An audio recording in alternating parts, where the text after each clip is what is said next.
Bonjour à tous, aujourd'hui, pardonnez-moi, je vais partager avec vous quelques nouvelles qui sont peu réjouissantes, mais je crois que c'est aussi notre devoir parfois de parler des crises qui sont devant nous et qu'il faut anticiper. Surtout quand le gouvernement ne prend pas réellement ses responsabilités. Le 3 juin dernier, dans une interview qu'il donnait à la presse quotidienne régionale, Emmanuel Macron a déclaré de manière catégorique qu'il pouvait garantir qu'il n'y aurait pas de pénurie d'énergie l'hiver prochain.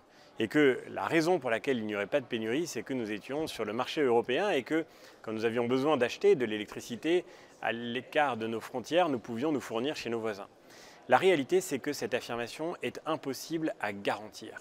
Peut-être aurons-nous la chance d'un scénario favorable, peut-être les tensions géopolitiques que nous connaissons aujourd'hui s'apaiseront-elles, peut-être aurons-nous un hiver plus doux, mais nous n'avons pas le droit de parier sur le scénario le plus favorable, nous devons regarder en face la possibilité que la situation continue de se dégrader, parce que de fait, la situation sur le marché de l'énergie se dégrade depuis un moment. Il y a 3 ans, le gaz se commercialisait entre 20 et 30 euros le mégawattheure. Aujourd'hui, il s'échange à 130 euros le mégawattheure. L'impact est évidemment immédiat. Il est immédiat pour les ménages, bien sûr, et vous en sentez déjà les effets. L'augmentation des prix de l'énergie, vous la vivez concrètement, par exemple, quand vous faites votre plein d'essence. Pour tous ceux qui vivent en zone rurale, pour tous ceux qui ont besoin de leur voiture pour aller travailler, c'est évidemment une situation qui devient littéralement intenable. Et puis, vous en ressentez les effets aussi parce que nos entreprises sont fragilisées. Déjà aujourd'hui, le prix du papier a explosé, les entreprises de métallurgie sont en grande difficulté, la fabrication d'engrais aussi, qui requiert beaucoup de gaz, est devenue de plus en plus chère, de plus en plus difficile, ce qui veut dire pénurie d'engrais, ce qui veut dire augmentation de ces prix, augmentation des prix de l'alimentation, instabilité dans les pays les plus touchés. Nous le vivons directement aujourd'hui autour des frontières, à l'extérieur des frontières de l'Union européenne. En Europe, pour l'instant, ce sont d'abord les dettes publiques qui absorbent l'essentiel du choc, mais ça ne pourra pas durer indéfiniment. Et c'est la raison pour laquelle il faut agir maintenant. Maintenant parce que l'hiver prochain, nous serons peut-être réellement condamnés à des pénuries d'énergie, à des pénuries d'électricité. La vérité, c'est que ça n'est pas seulement la question de l'Ukraine qui est en cause. On vous dit souvent que c'est la guerre qui est en jeu et bien sûr, elle a sa responsabilité dans ce qui est en train de se produire. Mais en vérité, souvenez-vous, je vous en ai déjà parlé bien avant que la guerre en Ukraine n'arrive. Les régulateurs européens, par exemple, sur le secteur de l'électricité, tiraient déjà la sonnette d'alarme en alertant sur le fait que tous les pays européens en même temps étaient en train de baisser leur production d'électricité pilotable. Depuis plusieurs années, l'Allemagne en sortant du nucléaire, d'autres pays par des choix judicieux comme l'Espagne en sortant du charbon, ont baissé leur production d'électricité, ont réduit leur capacité de produire leur propre énergie et sont devenus dépendants, nous ont rendus collectivement plus dépendants des importations étrangères. L'Allemagne, par exemple, qui était pionnière dans la production du gazoduc Nord Stream 2, qui faisait venir du gaz de la Russie vers l'Europe. On voit bien que cette dépendance accrue se retourne contre nous aujourd'hui quand l'envolée des prix nous condamne à une situation de tension très grave. Et cette situation de tension, encore une fois, nous devons nous y préparer. La guerre en Ukraine n'a fait qu'accélérer un processus qui était malheureusement déjà bien engagé. Et la France a sa part de responsabilité qui a mis 160 milliards d'euros dans l'énergie éolienne qui est intermittente, tout en décidant, avec la décision de M. Macron, qui prolongeait celle de M. Hollande, de fermer la centrale nucléaire de Fessenheim, qui pourtant n'avait jamais aussi bien produit que ces dernières années et qui nous manque déjà cruellement aujourd'hui.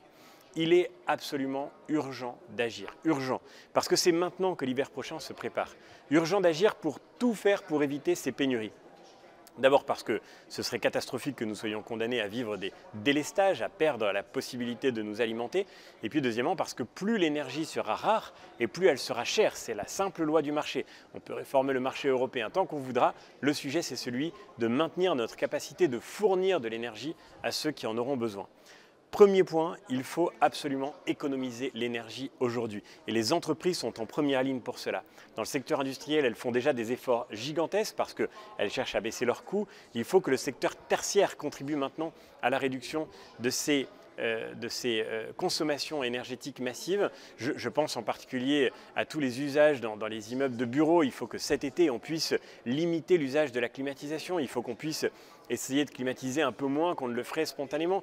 Il faut qu'on éteigne, évidemment, je ne comprends pas que ce ne soit pas encore fait, il faut qu'on éteigne les enseignes lumineuses la nuit, il faut qu'on éteigne les écrans publicitaires lumineux, il faut qu'on éteigne l'éclairage des bâtiments lorsque, en pleine nuit, au cœur de la nuit, cet éclairage devient totalement superflu.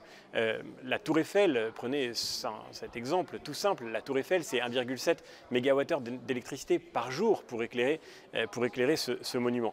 Donc tout cela doit être fait maintenant, parce qu'aujourd'hui, à cause du mauvais état de notre parc nucléaire, nous sommes en train de brûler du gaz pour produire de l'électricité, gaz dont nous aurons absolument besoin l'hiver prochain pour pouvoir simplement nous chauffer, pour pouvoir faire tourner des usines qui auront besoin de continuer leur activité.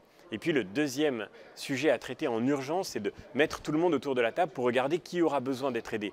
Il faut évidemment mettre fin au quoi qu'il en coûte délirant auquel on assiste depuis des années. Le sujet, c'est d'aller aider ceux qui en ont vraiment besoin. Ceux qui, par exemple, je le disais tout à l'heure, ne peuvent pas aller travailler sans leur voiture. Ceux qui doivent pouvoir demain être soutenus par l'État parce que leur alimentation en énergie est absolument critique pour eux, parce que leur salaire ne leur permet pas tout simplement de se rendre sur leur lieu de travail. Ceux-là, évidemment, auront besoin d'être aidés, les plus précaires, les plus modestes, les plus fragiles. Mais il faudra se garder, bien sûr, ce sera impossible de subventionner indéfiniment toutes les consommations d'énergie, parce que nous voyons bien que finalement, au-delà du caractère insoutenable de la politique menée dans le secteur de l'industrie au cours des dernières années, il y a aussi le caractère insoutenable de la politique budgétaire qui nous conduit dans cette situation de tension absolue. Et donc nous devons faire preuve de responsabilité, mais cela se prépare en amont pour garantir que les mesures d'aide seront bien ciblées, qu'elles iront au bon endroit et qu'elles sortiront notre pays de ce modèle social un peu délirant dans lequel on encourage aussi bien ceux qui choisissent de ne pas travailler que ceux qui se donnent le mal de continuer à aller contribuer à l'activité économique de notre pays malgré les difficultés que cela peut impliquer aujourd'hui. Bref, ce sont des sujets majeurs et il faut les prendre maintenant. Maintenant, chacun d'entre nous peut faire quelque chose pour faire en sorte que l'hiver prochain puisse être surmonté dans les meilleures conditions. Rien n'est évidemment insurmontable, rien n'est une fatalité. Nous sommes capables, bien sûr, de faire face à ce défi. Encore faut-il nous en donner les moyens et cela suppose de s'organiser aujourd'hui. Merci beaucoup, à très bientôt.